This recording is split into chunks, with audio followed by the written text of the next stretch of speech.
সালামু আলাইকুম। আমি ফয়সাল আহমেদ আছি Trendy Case by E Store থেকে আপনাদের সাথে। দেখতে পাচ্ছেন আমাদের অ্যান্ড্রয়েড এবং OnePlus এর জন্য বেশ কিছু নিউ স্টক চলে আসছে প্রোডাক্টের। সামনে আসো। ৩টা কালারে প্রোডাক্টগুলো পেয়ে যাবেন আপনি আমাদের কাছ থেকে।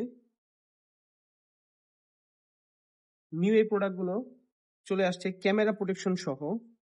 ক্যামেরা প্রোটেকশন প্রত্যেকটাতে ক্যামেরা প্রোটেকশন দেওয়া আছে। ক্যামেরা প্রোটেকশন গুলো পাবেন। অনেকে ক্যামেরা প্রোটেকশন নিয়ে খুব বেশি টেনশন করেন যে আমার প্রোডাক্টটা প্রোটেক্টিভ হবে কিনা। নতুন ফোন একটা পড়ার একটা ভয় থাকে। তো খুবই প্রোটেক্টিভ, স্টাইলিশ, নন ইয়েলো। এটা ম্যাট কালার, ম্যাট বডির মধ্যে মোবাইলের ট্রান্সপারেন্ট লুকটাও দেখাতে পারবেন। ক্যামেরা প্রোটেকশন দিবে এবং নন ইয়েলো মানে লম্বা সময় কাভারগুলো ইউজ করতে পারবেন। তো যারা নিতে চান আমাদের হোয়াটসঅ্যাপ নাম্বারে নক দিতে পারেন অথবা আমাদের পেজ ট্রেন্ডি কেস বা স্টোরে নক করতে পারেন অথবা আমাদের দারাজ মল শপ এভেলেবেল আছে। অর্ডারের জন্য আমাদের নক করতে পারেন। ধন্যবাদ।